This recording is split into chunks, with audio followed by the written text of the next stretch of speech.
Good morning, everyone, and welcome all of you today's second e-learning session. যেটার উপর আমরা এগ্রিকালচারের উপরে কথা বলবো আমরা। যেমন আমি কিছু প্রোডাক্ট রেখেছি আমাদের সামনে, বেশি টাইম ওয়েস্ট করব না বিকজ আমাদের অনেক কিছু আজকে মিটিং এর মধ্যে দেখবো। আমার কাছে যেমন আছে অ্যাক্টিভিটি অ্যান্ড অ্যাক্টিভিটি গোল্ড, সাথে আছে active জাইম and active max. So আমাদের চার ধরনের প্রোডাক্ট মোদি কেয়ার প্ল্যাটফর্মে পাওয়া যায়। এই চারটে প্রোডাক্টের আমাদের কাজ কি তার ইন ডিটেইলস আজকে আমরা আলোচনা করব। বাট আজকে আমরা মেইন টপিকে যেটা আলোচনা করব সেটা হলো activity and activity gold. Active zyme এবং অ্যাক্টিভ ম্যাক্স নিয়ে আমরা কালকে একটা সেশন করব, যেটার মধ্যে অ্যাক্টিভ জাইম এবং অ্যাক্টিভ ম্যাক্স নিয়ে আলোচনা করব। সো অ্যাক্টিভিটি আমাদের কি সেটা আমরা জেনে নিই আজকে। আমাদের অ্যাক্টিভিটি রেঞ্জের মধ্যে, এগ্রিকালচার রেঞ্জের মধ্যে অ্যাক্টিভিটি একটা ক্যাটাগরি আছে যেটার মধ্যে দু ধরনের প্রোডাক্ট হয়, one is activity, one is activity gold. দুটোর মধ্যে ডিফারেন্স একটাই, অ্যাক্টিভিটি যেটা সেটা 80% অর্গানিক, 20% সিনথেটিক রিফাইন্ড কেমিক্যালের সাথে মিক্স থাকে। আর অ্যাক্টিভ গোল্ড যেটা সেটা ভেজিটেবল সারফেস টেন্স থেকে তৈরি করা হয়, যার জন্য এটা একটা অ্যাক্টিভিটি থেকে আরো অ্যাডভান্স প্রোডাক্ট। যদি বলে দুটো প্রোডাক্টের মধ্যে বেস্ট প্রোডাক্ট কি, আমরা দুটোই খুব ভালো প্রোডাক্ট, বাট অ্যাক্টিভিটি গোল্ডের রেজাল্টটা আরেকটু বেটার। তো দুটোর মধ্যে ডোজেস সেম, পরিমাণ সেম লাগে, রেজাল্ট অলমোস্ট সেম, বাট একটু বেটার কাজ করে আমাদের অ্যাক্টিভিটি গোল্ড। তো এই দুটো প্রোডাক্ট নিয়ে আলোচনা করব। আমাদের অ্যাক্টিভিটি কি হিসাবে কাজে লাগে, কখন কাজে লাগে, কতটা পরিমাণ লাগে, আজকে মিটিং এর মাধ্যমে, ডেমোনস্ট্রেশনের মাধ্যমে এই ডিটেইলস আমরা আজকে দেখে থাকবো। তো আমাদের যে অ্যাক্টিভিটি যেটা আছে, অ্যাক্টিভিটি বা অ্যাক্টিভিটি গোল্ড কিন্তু তিনটে প্রসেসে কাজ করে। One is activator, wetter, spreader. Activator means যার সাথে মেশাবো তার ক্ষমতাটাকে বাড়ানো হলো অ্যাক্টিভিটির কাজ।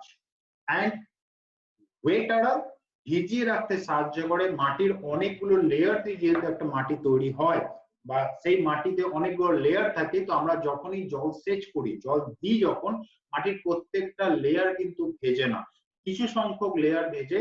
বাট অ্যাক্টিভিটির সাথে যখন জল দিই আমরা, জমিতে জলটাকে সেচ করি যখন আমরা, তখন সেই জলের লেয়ারটাকে গভীর অবধি নিয়ে যেতে সাহায্য করে এবং মাটিটা বেশি দিন অবধি ভিজে বা স্যাঁতস্যাঁতে থাকে, ফলে জলের ডেফিসিয়েন্সি হয় না। ফলে যদি যে জলসেচের টাইমিংটা যতটা লাগে তার থেকে বেশি টাইম অবধি আমরা সময় পাই নেক্সট সেচের জন্য। এক্সাম্পল, যদি একটা জমিতে 7 দিন বা 10 দিন ছাড়া নরমাল প্রসেসে জল দিতে হতো, কিন্তু অ্যাক্টিভিটির সাথে যদি আমরা সেচ করি, সেই টেনিয়ারটা যদি 7 দিন থাকতো 10 দিন হতে পারে, 10 দিন থাকতো, অ্যাক্টিভিটির সাথে সেচ করলে সেটা হয়তো 15 দিন অবধি টাইম পেতে পারি আমরা নেক্সট সেচের জন্য। সেম অ্যাজ অ্যাক্টিভিটি গোল্ডের ক্ষেত্রে। আর স্প্রেডার মিন্স ছড়িয়ে যেতে সাহায্য করে। সে ওষুধ দিই, সার দিই, কীটনাশক দিই, ইনসেকটিসাইড দিই, পেস্টিসাইড দিই, হোয়াটএভার আমরা স্প্রে করি, সেটাকে সুন্দরভাবে ছড়িয়ে যেতে সাহায্য করে। তার সাথে সাথে যে ফার্টিলাইজার আমরা ব্যবহার করি কিনা, সেই ফার্টিলাইজারটাকে মানে 100% অবধি যাতে জমিতে ইউটিলাইজ হয়, সেই ব্যাপারটাকেও দেখতে সাহায্য করে আমাদের অ্যাক্টিভিটি বা activity gold. Active জাইম, active max আমাদের ওয়ান ক্যাটাগরি অফ প্রোডাক্ট এগ্রিকালচারে, যেটা আমাদের ভিটামিনের কাজ করে থাকে, যেটা গাছকে আরো সুন্দর করতে সাহায্য করে, দেখতে সুন্দর করে ফসল বা শাকসবজিকে, যেটার ইউটিলাইজেশন কিরকম ভাবে হয়, যেটা আমরা নেক্সট কোন একটা সেশন আলোচনা করব। সো আজকে আমরা অ্যাক্টিভিটি বা অ্যাক্টিভিটি গোল্ড নিয়ে কাজ করব। অ্যাক্টিভিটি বা অ্যাক্টিভিটি গোল্ড নিয়ে কাজ করলে কি বেনিফিট হয়? প্রোডাকশন আপনার ম্যাক্সিমাম বাড়াতে সাহায্য করে। সেকেন্ড থিং ইজ দ্যাট কি আমাদের অ্যাক্টিভিটি যদি ব্যবহার করি, আমাদের খরচে অনেকটা কমতে সাহায্য করে। এন্ড ফাইনালি যদি অ্যাক্টিভিটি ব্যবহার করে আমাদের জমি আরো নরম, হালকা এবং স্পঞ্জি করতে সাহায্য করে, জমিতে অক্সিজেন সার্কুলেশন বেটার করে, জমিকে আরো অর্গানিক করতে সাহায্য করে। এটা ব্যবহার কি রকম ভাবে করব, সেটার কিছু খরচাপাতির দিক থেকে আমরা খবর মানে নজর দেব এবং তার সাথে সাথে ডেমনস্ট্রেশনের মাধ্যমে বোঝার চেষ্টা করব। নরমালি আমরা যখন কোনো চাষি ভাইয়ের কাছে এগ্রিকালচার প্রোডাক্ট নিয়ে আলোচনা করতে যাই, আমাদের একটা জিনিসকে মাথায় রাখতে হবে, যখন ব্যবহার করতে বলি আমরা চাষি ভাইদের, তাদের বেসিক একটা খরচার মাধ্যমে কিন্তু চাষ শুরু হয়।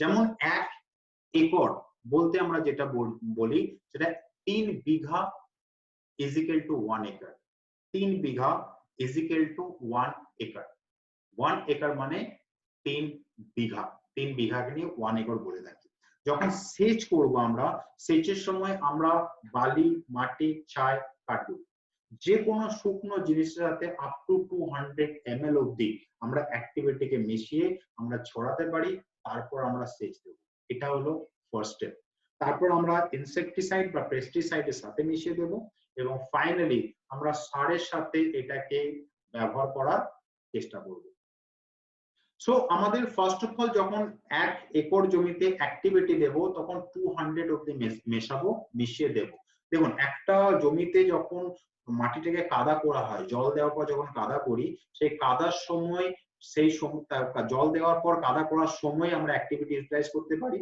বা অ্যাক্টিভিটি আমরা জমির মধ্যে ছড়িয়ে দেওয়ার পর সেচ করতে পারি ডিপেন্ডস অন আস যে আমরা কি রকম ভাবে করব বা কি প্রসেসে এটাকে ব্যবহার করব বাট যখনই আমরা সেচ করব সেচের ক্ষেত্রে অ্যাক্টিভিটি ব্যবহার করব সেই ক্ষেত্রে 24 থেকে 48 ঘন্টা পর আমরা জমিতে রোপণ করব বা ফসল লাগাবো যাতে অ্যাক্টিভিটিটা 100% জমির মধ্যে ভালো করে মিশে যায় যাতে 100% কাজ করতে পারে অ্যাক্টিভিটিটা সেই সময়টা অলওয়েজ আমরা কিন্তু জমিতে দিয়ে থাকি ব্যবহার করার নিয়ম কি আছে প্রথমে বললাম বালি মাটি ছাই কাঠগুড়ি যে কোনো শুকনো জিনিসের 200 ml অ্যাক্টিভিটি মিশিয়ে জমিতে ছড়াবো তারপর সেচ দেব যখন পাওয়ার টেলার রোটার বা হ্যান্ড ট্রাক্টর যেটাই ব্যবহার করা হোক না কেন এরিয়া টু এরিয়া ডিপেন্ড করে কস্টিং প্রত্যেক এরিয়ায় আলাদা আলাদা যদি 1 একর জমিতে 1 ঘন্টায় সেচ করতে যাই সেক্ষেত্রে যখন আমরা পাওয়ার টেলার বা রোটার দিয়ে মাটিতে কাদা করার জন্য আমরা রেন্টে নিই ভাড়াতে নিই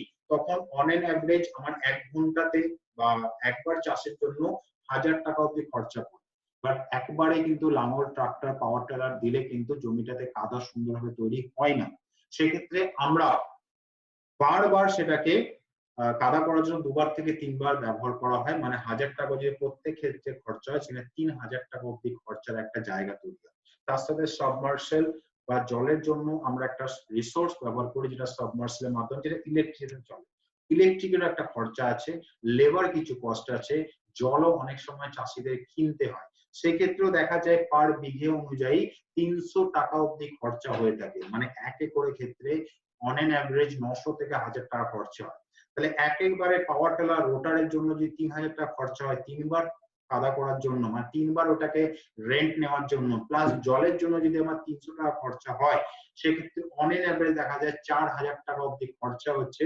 জমিটাকে তৈরি করার জন্য সেখানে অ্যাক্টিভিটি যদি ব্যবহার করা হয় নর্মাল প্রসেসে যতটা টাইম লাগে জল দিয়ে জমিটাকে ভেজাতে তার থেকে অনেকটা কম সময়ের মধ্যে জমিটাকে বেশি পরিমাণ ভেজানো যায় এবং জমিটাকে বেশি তলা অবধি মানে মাটির লেয়ার অবধি জলটাকে পৌঁছাতে পারা যায় ফলে যেটা হয় সেটা হলো আপনার জমিটা বেশি দিন অবধি ভিজে থাকে স্যাঁতস্যাঁতে থাকে জলের ক্রাইসিস আপনার জমিতে দেখা যায় না আসুন সেটা একটা ডেমনস্ট্রেশনের মাধ্যমে সিম্বলিক ডেমনস্ট্রেশনের মাধ্যমে আমরা দেখে নেবো যে কি রকম ভাবে আমাদের এই প্রোডাক্টটা কাজ করে থাকে আমার কাছে অ্যাক্টিভিটি গোল্ডের ডোজেস সেম ইউজেস সেম পরিমাণ সেম লাগে যার জন্য আমার কাছে খোলা যেটা আছে অ্যাজ এ ডেমো আমার কাছে অ্যাক্টিভিটি গোল্ড আমার কাছে খোলা আছে যেটা অলরেডি স্টিকার ফিকার সব উঠে গেছে বাট এটা আমাদের অ্যাক্টিভিটি গোল্ডের একটা ডেমোর একটা প্রোডাক্ট সো আমরা এইটা দিয়ে আমরা আজকে অ্যাক্টিভিটি গোল্ডের ডেমনস্ট্রেশনই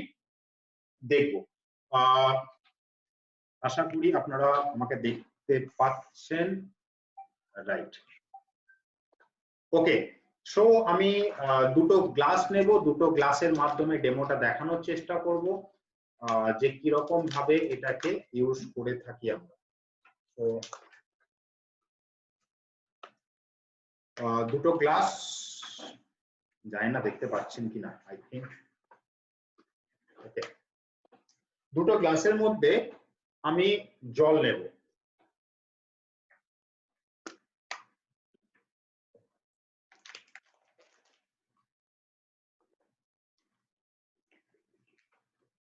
গ্লাস করে জল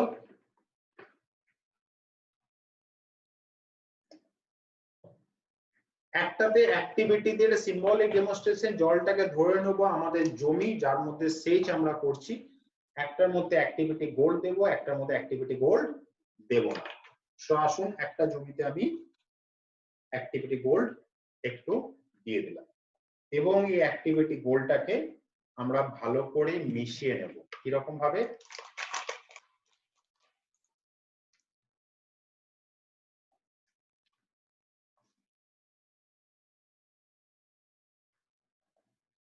যখন আমরা জলের সাথে অ্যাক্টিভিটিকে মেশাবো, জলের মধ্যে কিন্তু কোনো কালার চেঞ্জ হবে না। যেমন রাইট হ্যান্ড সাইডে আমার গ্লাসটা যের মধ্যে অ্যাক্টিভিটি আছে, একটার মধ্যে অ্যাক্টিভিটি নেই। সো রাইট হ্যান্ডে যেহেতু আমাদের অ্যাক্টিভিটি লিকুইড ফর্মে আসে, কোনো পাউডার ফর্মে আসে না, যার জন্য এটা কিন্তু এর মধ্যে অ্যাক্টিভিটি মেশানো হচ্ছে, কালার কোনো রকম চেঞ্জ হয় না। এখন আমার কাছে দুটো পিচবোর্ড আছে, কাগজের পিচবোর্ড। কাগজের পিচবোর্ডটা কাটবেন কিরকম ভাবে? একটু উল্টো দিক করে, নরমাল যেদিকে সুবিধা তার উল্টো দিকে কাটবেন, যেন এইরকম ভাবে লেয়ার্স গুলো আপনার পার্ট বাই পার্ট দেখা যায়। নরমাল সিচুয়েশনে আমাদের যখন অ্যাক্টিভিটি আমরা সেচ, অ্যাক্টিভিটি ছাড়া যখন জল সেচ করা হয়, তখন একটা জমিতে নরমালি 7 থেকে 8 ঘন্টা জল দেওয়ার দরকার পড়ে। আফটার দ্যাট জমিটা ভেজে। বাট অ্যাক্টিভিটির সাথে মিশিয়ে যখন আমরা সেচ করব, তখন কিন্তু অ্যাক্টিভিটি কোনো মতেই জমি কিন্তু অতটা সময় লাগে না, তার থেকে কম সময়ে কাজে লাগে। তো যদি 8 ঘন্টা ধরে নিই অন এন অ্যাভারেজ, কোনো জমিতে 10 ঘন্টা লাগে, কোনো জমিতে 5 ঘন্টা লাগে, কোনো জমিতে 4 ঘন্টা লাগে, তো অন এন অ্যাভারেজ 7 থেকে 8 ঘন্টা হচ্ছে, 8 ঘন্টা ধরে নিলাম। ধরুন বাঁদিকের যে জমিটা এর মধ্যে অ্যাক্টিভিটি দেওয়া নেই, এক্ষেত্রে কি করছি, আমাদের অ্যাক্টিভিটি মিশ্রিত উইদাউট অ্যাক্টিভিটি জমিতে 8 ঘন্টা আমি সেচ করছি। 8 ঘন্টা যেহেতু বেশি সময়, বেশিক্ষণ ডুবিয়ে রাখলাম, এন্ড অ্যাক্টিভিটির সাথে 5 ঘন্টা সেচ করছি, কম সময় ডুবিয়ে রাখলাম। 5 ঘন্টা যেহেতু আগে শেষ হয়ে যায়, তার জন্য আমি আগে তুলে নিলাম। 8 ঘন্টা যেহেতু পরে শেষ হয়, আমি পরে তুললাম। যে দেখতে পাচ্ছি যে বেশিক্ষণ ভিজে রাখার পর দেখবো কতটা অংশ জমিটা ভেজাতে পেরেছে। কতটা অংশ জমিটা ভেজাতে পেরেছি আসুন দেখে নিই। এটা ফার্স্ট লেয়ার, যেটা আমরা শুকনো দেখছি। সেকেন্ড লেয়ার,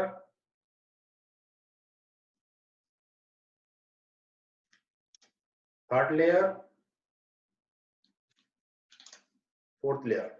কোন পার্টি কিন্তু ভেতরে ভেজেনি, অল্প অল্প হয়তো জল ঢুকেছে, বাট পার্টগুলো কিন্তু প্রত্যেকটা পার্টি কিন্তু শুকনো, কিছুটা হয়তো উপরে উপরে ভিজেছে, যেটা নরমাল প্রসেসে হয়ে থাকে। এখন দেখে নেবো অ্যাক্টিভিটি সমেত যে জমিতে সেচ করেছিলাম সেই জমির কন্ডিশনটা কি রকম। ফার্স্ট লেয়ার, এবং কষ্টময় করতে হচ্ছে না, সুন্দর করে সেকেন্ড লেয়ার ছিঁড়ে ছিঁড়ে পড়ে যাচ্ছে, এতটাই লাইট হয়েছে।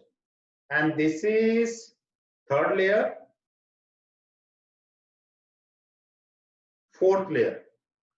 প্রত্যেকটা পার্ট সুন্দরভাবে কিন্তু দেখুন, প্রত্যেকটা পার্ট কিন্তু সুন্দরভাবে ভিজে গেছে এবং জল পেয়েছে। প্রশ্নটা হলো আপনার কাছে, যদি আপনার কাছে দুটো জমি থাকে, পাওয়ার টেলার বা রোটার দিয়ে কোন জমিতে কম সময় লাগবে? অবভিয়াসলি এই জমিটাতে আপনার সময় কম লাগবে। আর সময় কম যখন লাগবে, অটোমেটিক্যালি আপনার কস্টিং কম পড়বে, বিকজ আমরা ঘন্টা হিসাবে পাওয়ার টেলার বা রোটারে পয়সা দিয়ে থাকি। আমার যদি কম সময়ের মধ্যে বেশি সংখ্যক জমি যদি আমার পাওয়ার টেলার চালাতে পারি, তাহলে অটোমেটিক্যালি কস্টিং কম পড়ে। এরপর দেখে নিই আমাদের কস্টিং কতটা কম করতে পারে।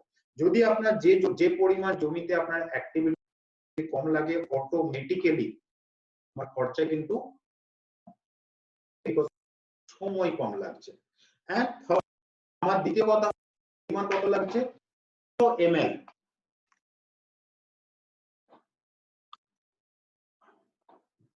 200 ml আমার ইউজ আমাদের 1 একর জমি। সো দিস ইজ যে আমাদের জমির লেয়ার জলটাকে নিয়ে পড়ে আমাদের activity. Second thing is that কি, যখন আমরা ওষুধ অ্যাপ্লাই করছি জমিতে, যখন ইনসেকটিসাইড পেস্টিসাইড ব্যবহার করছি, তখন আমাদের জমি কিন্তু দিন দিন খারাপ হয়ে যায়। জমির অবস্থা দিন দিন খারাপ হতে থাকে এবং আমাদের শাকসবজিগুলো খায়, সেটার মধ্যে পয়জন আমাদের শরীরে ঢুকতে থাকে। দুটো রিজন থাকে। ফার্স্ট, যখন আমরা গাছের মধ্যে স্প্রে করি, মাথায় একটা জিনিস রাখতে হবে, যখন আমরা ওষুধ স্প্রে করছি সেই সময়টাতে 40 থেকে 50% পাতা ভেজাতে পারি, বাকি ওষুধ কিন্তু গড়িয়ে মাটিতে পড়ে যায়। বাকি ওষুধ কিন্তু গড়িয়ে মাটিতে পড়ে যায়, তাতে দুটো ক্ষতি হয়। এক, পাতার আপনার যেটার জন্য আপনি ওষুধটাকে দিচ্ছেন সেই কাজটা হয় না, কারণ ম্যাক্সিমাম ওষুধ অনেকটা অংশ গড়িয়ে পড়ে যায়। আর 2 নম্বর প্রবলেম যেটা, যেহেতু ওষুধগুলো প্রচন্ড পয়জনাস, যার জন্য যেটা খেলে মানুষ মারা যাওয়ার চান্সেস থাকে, সেই ওষুধগুলো যখন জমিতে গড়িয়ে পড়ে, জমির মধ্যে যে গুড ব্যাকটেরিয়াস গুলো থাকে, যে আপনার ব্যাকটেরিয়াস বা যে কেঁচো থাকে জমিতে, যেটাকে মাটিটাকে উর্বর করতে সাহায্য করে। দেখবেন কিছু ইঁদুর থাকে যারা মাটির নিচে গর্ত করে থাকে, যারা চলাফেরা করে। এটার ফলে কি হয়, যখন জমির মধ্যে গুড ব্যাকটেরিয়াস, যখন কেঁচো, যখন আপনার ইঁদুর, এরা যখন মাটির ভেতরে ঘোরে, র্যাটস যখন ঘোরে, তার মধ্যে জলের জমির নিচে অক্সিজেন সার্কুলেশনটা খুব ভালো হয়। বিকজ যে কোনো প্রাণী যদি বাঁচতে হয় তাকে অক্সিজেন নিতে হয়। তো জমির নিচে যখন অক্সিজেন সার্কুলেশন খুব ভালো হয়, তখন যে রুটস গুলো থাকে গাছের, তাদের অক্সিজেন ডেফিসিয়েন্সি হয় না, ফলে গাছের নিউট্রিশনস গ্যাপ কিছু আসে না এবং গাছ কিন্তু তরতাজা থাকতে পারে। বাট আমরা যেটা করি, আমরা যেহেতু বেশি বেশি করে স্প্রে করার চেষ্টা করি, কারণ কিছু পাতা আছে একদমই ভেজে না। যদি ধান পাতা চলে যান, গম, জোয়ার, বাজরা, কচু পাতা, এগুলোতে কোনো পাতায় কিন্তু ভেজে না। ধান গাছের মধ্যে প্রথম তো পাতা খুব সরু হয়, তার মধ্যে ছোট ছোট রুঁয়ো থাকে, যখন স্প্রে করেন দেখবেন পাতার মধ্যে জল না ধরে গড়িয়ে মাটিতে পড়ে যায়। আর যখন গড়িয়ে মাটিতে পড়ে, ওষুধটা পুরোপুরি ওয়েস্টেজ হয়, আর যাই কোথায় জমিতে, এই পয়জন জমিতে যাওয়ার জন্য জমিটা পয়জনাস হয়ে যায়, আর সেই জমিতে যে চাষবাস হয় সেটাই আমরা খাই, যেটাতে আমরা অসুস্থ হয়ে যাই। এটার থেকে বাঁচার জন্য একটা চাষিরা উপায় বার করেছেন বা অনেক জায়গায় ইউজ করা হয়, যেটা হয় আঠা বা স্টিকার। যখন ওষুধ অ্যাপ্লাই তার মধ্যে কিছু আঠা স্টিকার দেয়, যেটা আরো ক্ষতিকর, যেটাও গাছের নিউট্রিশন গ্যাপ আনতে সাহায্য করে। কেন? আমার মানে মতে, যখন পাতার উপরে থাকে কি পোর্স থাকে, পত্ররন্ধ্র থাকে, যেটার মাধ্যমে আপনার পাতার পত্ররন্ধ্রগুলোর মাধ্যমে গাছ রান্না করে, ফটোসিনথেসিস হয়, সালোক সংশ্লেষ হয়। আমরা প্রত্যেক জানি ওই পত্ররন্ধ্রের মাধ্যমে গাছ রান্না করে সেই নিউট্রিশন গোটা গাছের মধ্যে ডিস্ট্রিবিউট হয়। এবার যখনই জলের মধ্যে আপনি আঠা স্টিকার মেশাচ্ছেন, তখন জলের যে ঘনত্ব, যে বন্ডিংটা, ওটা আরো ডেনসিটিটা আরো মোটা হয়ে যায়, ফলে পাতার উপরে পত্ররন্ধ্রের মধ্যে একটা আঠা স্টিকার বা মোটা যেহেতু হয়ে যায় লিকুইডটা, একটা লেয়ার ফেলে দেয়, ফলে পত্ররন্ধ্রগুলো বুজে যায়। আর পত্ররন্ধ্র যখন বুজে যায়, তখন গাছ ফটোসিনথেসিস ঠিকঠাক করতে পারে না। আর ফটোসিনথেসিস না হচ্ছে মানে গাছ কিন্তু রান্নাঘরে ক্লোরোফিল তৈরি করতে পারছে না। যখন ফটোসিনথেসিস হচ্ছে না, তার মানে গাছের নিউট্রিশনস গ্যাপ দেখা যাচ্ছে। আর নিউট্রিশনস গ্যাপ যখন দেখা যায়, তখন কিন্তু অটোমেটিক্যালি গাছের কিন্তু মানে নিউট্রিশন গ্যাপের মাধ্যমে গাছের প্রোডাকশনে কিন্তু এফেক্ট পড়ে। যার জন্য আমাদের অ্যাক্টিভিটি এমন একটা প্রোডাক্ট, যেটা প্রত্যেক ড্রাম প্রতি 15 লিটার বা 16 লিটার ড্রামে 5 ml করে যদি অ্যাক্টিভিটি আমরা মেশাতে পারি, তাহলে জলের যে ঘনত্ব, যে ডেনসিটিটা, ওটা ব্রেক হয়। বাট মাথায় রাখবেন, অনেকে ভাবে যে অ্যাক্টিভিটি আঠা বা স্টিকার, প্লিজ এটা কাউকে বলবে না, বিকজ মোদি কেয়ারে অ্যাক্টিভিটি যেটা আছে বা অ্যাক্টিভিটি বোর্ড আঠা বা স্টিকার নয়। এটা একটা সলিউশন, যেটা যখনই জলের সাথে মেশানো হয়, জলের ঘনত্বটাকে ব্রেক করে, জলটাকে লাইট করে দেয়, ফলে একবার যখন স্প্রে হয় তখন ফগের মতো অনেকটা অংশ ভিজে দেয়, যার ফলে পরিমাণ কম লাগে, আর বেশি সংখ্যক এরিয়াতে ওষুধ কিন্তু সুন্দরভাবে মিশে যেতে সাহায্য করে। আর সুন্দরভাবে যখন মিশে যায় তখন পরিমাণটা কম লাগে, আর পাতার উপরে যদি ফগের মতো যায়, তার জন্য গড়িয়ে পড়ার চান্সেসটা অনেক কম থাকে, মাটির মধ্যে গড়িয়ে পড়ে না ওষুধটা, ফলে আপনার জমিতে কোনো পয়জন পড়ে না, এবং আপনার জমি কিন্তু অর্গানিক কন্ডিশন রাখতে সাহায্য করে, আর ফলে আপনার ওষুধের পরিমাণও কম লাগে। নর্মালি 1 একর জমিতে যদি 12 ড্রাম জল লাগে অ্যাক্টিভিটির মাধ্যমে, বা 12 ড্রাম ওষুধ যদি লাগে অ্যাক্টিভিটির মাধ্যমে, কিন্তু আপনার কস্টিং অনেকটা কম লাগবে, বিকজ 9 ড্রামে আপনার কাজ হবে। আর 3 ড্রাম ওষুধ বাঁচলো মানে 3 ড্রাম যদি ওষুধ বাঁচে, তার মানে যদি কমপক্ষে এক একটা ড্রামের কস্ট 100 টাকা হয়ে থাকে, 3 ড্রাম বাঁচলো মানে 300 টাকা অব্দি সেভিংস হয়। আর অ্যাক্টিভিটি যদি খরচা দেখি, আমরা যদি অ্যাক্টিভিটি গোল্ডে যদি দাম দেখি, অ্যাক্টিভিটি গোল্ডের কত 599, মানে ধরে নিলাম 600 টাকা। 1 লিটার দাম কত 1200 টাকা। তাহলে 1 লিটার মানে 1000 ml, তাহলে 1000 ml এর দাম যদি 1200 হয়ে থাকে, 1 ml এর দাম 1 টাকা 2 পয়সা।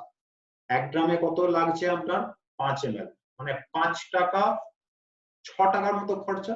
1 গ্রামে 6 টাকা খরচা, তাহলে 9 গ্রাম যদি দিই 6 9 54, 54 টাকা খরচা করছেন। বাট 54 টাকা খরচা করার জন্য অ্যাক্টিভিটি কতটা বাঁচছে 3 গ্রাম, মানে 300 টাকা। 54 থেকে 300 বাদ দিন, এখানেও 246 টাকা আপনার সেভিংস হবে। তো অ্যাক্টিভিটি দেওয়ার জন্য এক তো জমিটার অর্গানিক জায়গাতে যাচ্ছে, 2 নম্বর আপনার খরচা কম হচ্ছে, 3 নম্বর আপনার ওষুধটাকে অ্যাক্টিভলি প্রপারলি কাজ করতে সাহায্য করছে, বিকজ যেই রিজনের জন্য ওষুধটা দিচ্ছেন আপনি পাতার মধ্যে রোগ আটকানোর জন্য, সেই জায়গাটাতে আপনার হেল্প করছে এই অ্যাক্টিভিটি, যার জন্য আমরা অ্যাক্টিভিটিকে ব্যবহার করে থাকবো। তো এটাই হলো আমাদের পশু দেখেছি ইনসেকটিসাইড বা পেস্টিসাইডের ক্ষেত্রে পরিমাণ কত, প্রত্যেক ড্রামে 5 ml করে আমরা অ্যাক্টিভিটি দিতে পারি। 3 নম্বর সব থেকে কষ্টের খরচার জায়গা, সেটা হলো সার। এখানে আমি বলবো যে যে পরিমাণ সার আমরা ব্যবহার করি, সার বলতে 3টে মেইন জিনিস হয়ে থাকে। ফার্স্ট which is একটা সারের মধ্যে 3টে মেইন জিনিস থাকে, নাইট্রোজেন, ফসফরাস, পটাশ, NPK।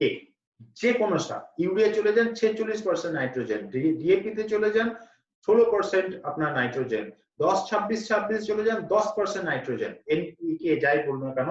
তো এখানে নাইট্রোজেন, ফসফরাস আর পটাশ প্রত্যেক কোম্পানি আলাদা আলাদা আপনার পার্সেন্টেজে এই 3টে জিনিসকে দিয়ে কিন্তু একটা সার তৈরি। আর সার বলতে গাছের মোটা খাবার, মানে গাছকে বেঁচে থাকতে সাহায্য করে।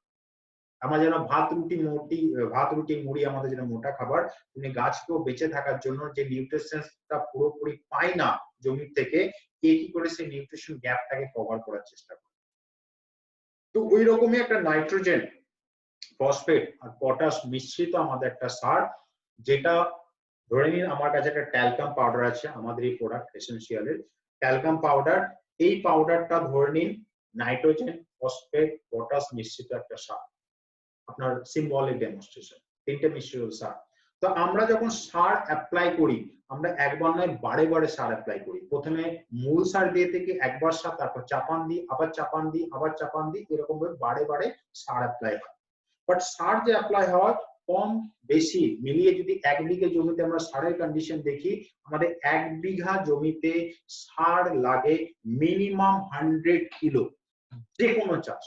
সেটা যদি আপনার আলু হয় সেক্ষেত্রে আরো বেশি লাগে, বাট নর্মাল যে কোনো চাষের ক্ষেত্রে 1 বিঘাতে মিনিমাম 100 কেজি সার লাগে, মানে 1 একর জমিতে 300 কেজি সার লেগে থাকে।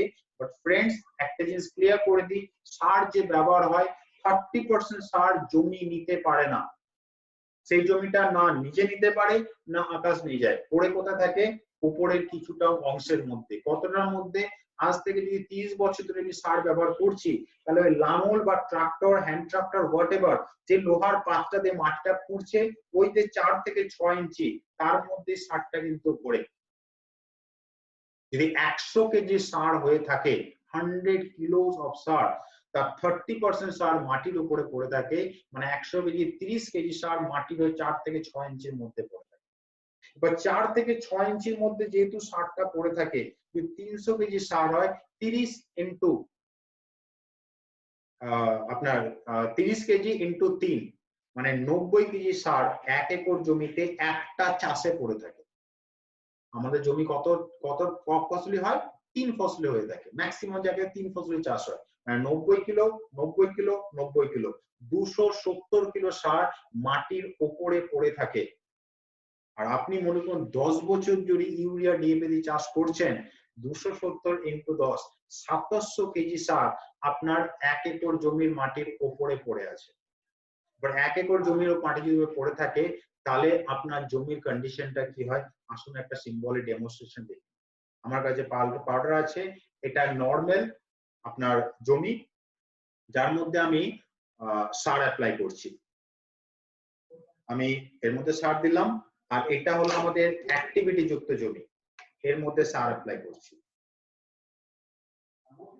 যদি দুটোর মধ্যে ডিফারেন্স দেখি, আমরা সুন্দরভাবে ডিফারেন্স দেখতে পাচ্ছি।